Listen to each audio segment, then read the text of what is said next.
Moscow is turning into a fortress. Air defenses stacked higher than Soviet Cold War lines. Mobile internet shut down. Streets on alert. Because for the first time in decades, Putin's Victory Day parade feels vulnerable.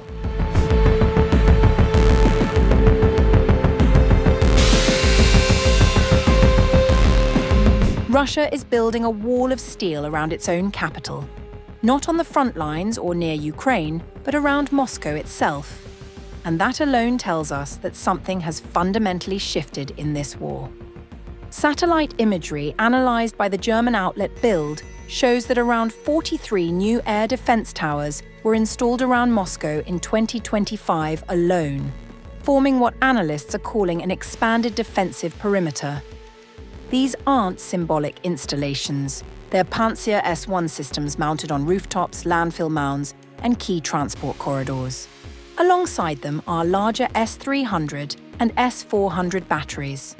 Some of these new positions are being built directly on top of old Soviet-era S-25 Berkut sites, which means Russia is essentially recreating its Cold War defensive architecture. For a country that spent 3 years projecting strength and invincibility, that is a striking admission. An earlier investigation by Radio Liberty found that more than 50 new surface-to-air missile positions had been constructed since Ukrainian drones first reached Moscow in May 2023. The systems now form overlapping defensive rings around the city, with some layers positioned even closer to the capital than the original Soviet lines.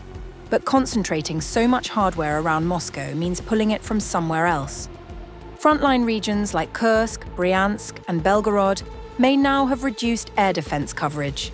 Russia is protecting its showpiece. Everyone else gets less. The timing of all this matters enormously. May 9th is Victory Day, Russia's most important national ceremony. The day Vladimir Putin stands on Red Square and projects the image of a powerful, undefeated Russia. This year, that image is harder to maintain. The Kremlin has already confirmed that for the first time since 2008, there will be no armoured vehicles or missile systems at the parade. The official reason is a terrorist threat from Ukraine. Ukrainian President Volodymyr Zelensky has not been subtle about what that means. Speaking at the 8th summit of the European political community in Yerevan on May 4th, he said, Russia has announced a May 9 parade in Moscow without military equipment. If that happens, it will be the first time in many, many years. They cannot afford military equipment, and they fear drones may buzz over Red Square. This is telling. It shows they are not strong now. The nervousness in Moscow is real and visible. Several mobile phone operators announced that the internet would be restricted across Moscow and St. Petersburg for much of the week leading up to May 9th, citing security concerns. The worry, according to officials and analysts, is that Ukrainian drones use cellular networks for navigation. The disruptions are already affecting daily life, with messaging apps, taxis, and banking services going down. Alexei Zhuravlyov, the deputy head of the State Duma's Defense Committee, described the parade itself as a dangerous event and warned of possible Ukrainian drone swarm attacks. And then, in the early hours of May 4th, a Ukrainian drone struck a residential high-rise in a wealthy neighborhood in southwest Moscow, less than 10 kilometers from the Kremlin and Red Square. Russian officials said there were no casualties, but the building's facade was visibly damaged. Mayor Sergei Sobyanin confirmed the strike and said 2 other drones were intercepted that same night. Russian authorities said 117 drones were intercepted across several regions between Sunday and Monday. 60 of them were aimed at St. Petersburg alone, which the regional governor described as a massive attack. It was the 3rd consecutive night Moscow came under drone attack, 3 nights in a row, days before the parade. A European intelligence assessment adds another layer to all of this. It suggests Putin is not only worried about external drone strikes, but also fears internal threats, including a possible assassination attempt or coup, with drones specifically flagged as a potential method.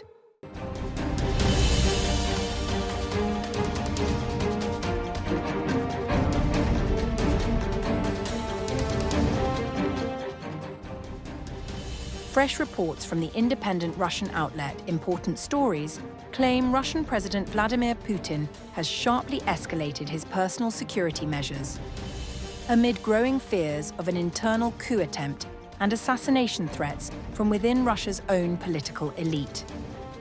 According to the report, which cites an unnamed European Union intelligence agency, Putin has allegedly withdrawn from many of his usual residences and is now spending extended periods working from fortified underground bunkers.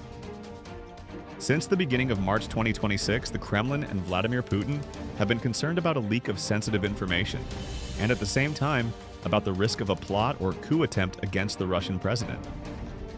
In particular, he fears the use of drones for a possible assassination attempt by members of the Russian political elite. The report claims the Kremlin's concern is no longer centered solely on external threats linked to the Ukraine war, but increasingly on instability from within Russia's own power structure. Security around Putin has reportedly been tightened by the Federal Protective Service, or the FSO. The Federal Protective Service has significantly tightened security measures around Putin. Visitors to the presidential administration undergo 2 levels of screening, including a full-body search by FSO officers. The report also claims that Putin and his family have stopped visiting traditional residences, such as Novo Ogaryovo and Valdai, both long associated with the Russian leader. Instead, the report says the Russian president is sheltering in renovated bunkers, including facilities in Russia's Krasnodar region. The FSO has significantly reduced the list of locations regularly visited by the president. Neither he nor his family visit their usual residences in the Moscow region and Valdai anymore. The same report claims that Putin may spend weeks at a time inside these underground complexes, while state media continue broadcasting pre-recorded appearances to project normalcy. One key flashpoint appears to be tensions involving Security Council Secretary Sergei Shoigu, who is reportedly viewed within Kremlin circles as being linked to coup-related concerns. The atmosphere of paranoia reportedly intensified after the December 2025 car bomb assassination of Lieutenant General Fanil Savarov in Moscow, which triggered an emergency security meeting among Russia's top brass.